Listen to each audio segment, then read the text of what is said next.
Dan here with a review of my 2019 Santa Cruz Hightower V2. Now, a little bit about myself. My name's Dan. I'm 41 years old. I've been riding mountain bikes for a little over 10 years now. I would consider myself as a intermediate level rider. You know, intermediate, pretty good. You could say, you know, I've raced a few times, never won anything, but got a lot of, I guess, local KOMs, if that's considered a good rider or not, I don't know. But yeah, I've owned lots and lots of high-end bikes. Now, I've owned heaps of top-end manufactured bikes and all the good ones. So I want to just give you a little bit of a review on my Santa Cruz that I've had for a little bit over a year now. I'll show you a bit about the bike, show you what parts I'm running on it, and then I'll give you a little rundown on how it climbs, how it stands overall, and you know, my review, my view of what I think about this bike. So this is it. This is my 2019 Santa Cruz Hightower V2. Now this is a medium to long travel 29er with 140mm travel in the rear, and I'm running a 160mm travel Fox 36 on the front. Now, these bikes are spec'd with 150 from factory, but I've been running for 160 from new. I purchased this bike as a frame only and built it up myself with parts. Now, the wheel set I'm running is a Santa Cruz Reserve carbon wheels. I highly recommend these wheels.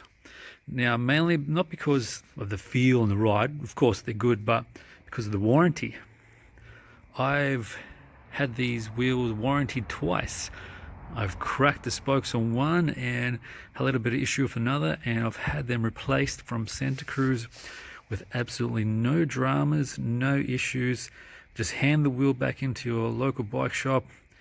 A couple of days later, bang, you got a new set of wheels straight handed to you. Now that is pretty good service. That's why I recommend them. I'm running a medium. I'm 174 centimeters tall. I guess that's 5'7", 5'8".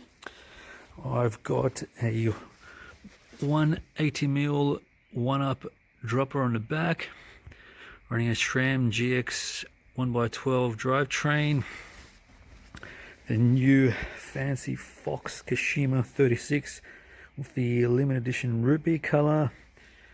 I've got TRP Quadium Aaron Green brakes with Shimano rotors, because that's what I've got at the time. 203 in the front, 180 in the rear. So yeah, it's spec'd up pretty good. Weighs about 14.83 kilos with my pedals. The tube strapped to the frame. So yeah, it's looking pretty schmick. Alright, so how does this bike ride? How does it handle? How does it ascend? How does it climb? How is it overall as a general trail/enduro bike? Now, I would say that this bike climbs very good, very good. I wouldn't say it's the best climber out there. No, it's not. It's not intended to be. It does well in technical, challenging kind of climbs. The suspension just tracks well. It hugs the ground. It's not the plushest bike. It's got a bit more of a, I'd say, a sporty feel to it, but that's what I prefer. I prefer more of a sporty kind of climb. Fire rose is good. I very rarely use the lockout lever. I'll use it sometimes, and pretty much nearly every time I do use the lockout, I forget and leave it on. So when I'm going down, I'm thinking, what the hell's happening? Oh yeah, I've got the lockout on. So I just don't bother locking it out. I just leave it open and climb like that. So climbing, it's good. I used to actually own a Mega Tower, and the Mega Tower was a good climber, but this is definitely a little bit better climber. So in regards to climbing, I would say technical climbing is probably an 8.5 out of 10.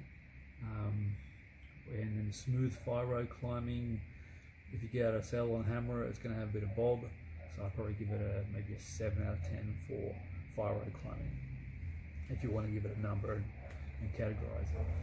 Now, descending wise, I think overall it's a very good descender. As I said, I had the Mega Tower.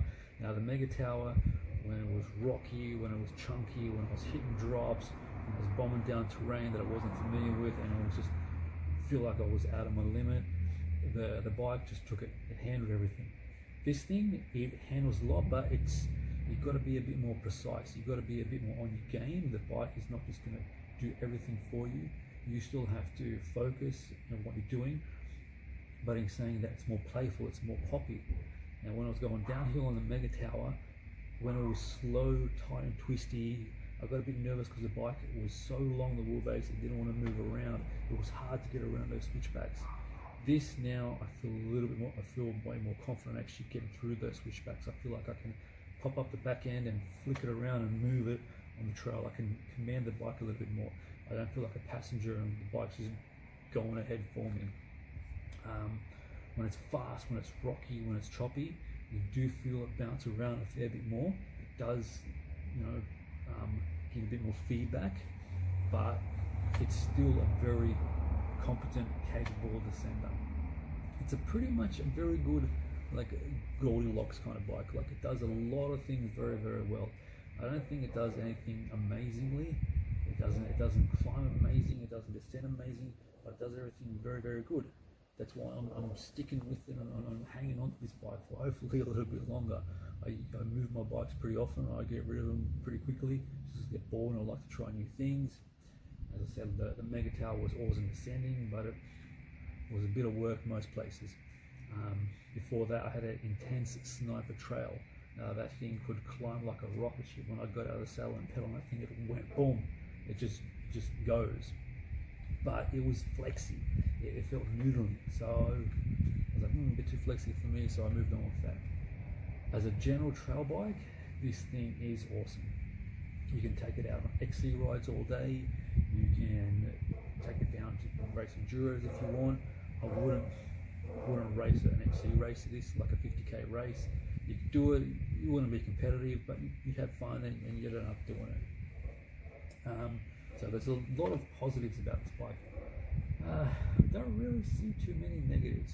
I love that they've got a great warranty for Santa Cruz. I love it because some people love the color, some people don't. I like the blue on this thing. I think it looks pretty good. You have the adjustment on the high and low. Yeah, I didn't mention it's got adjustment for high and low on the rear, so you can change it so that you can have more ground clearance and give a bit more steeper head angle, a bit more for climbing, I guess. But I've kept it in the low position since new. I've kept it in low and I've run a 160mm4, so it's a bit more of a mini enduro bike, I guess you could say. So yeah, it's a awesome bike. I'm happy with it. I think I'll keep it for a little bit longer. We'll see what my next bike is going to be. But yeah, that's my review of the Santa Cruz Hightower.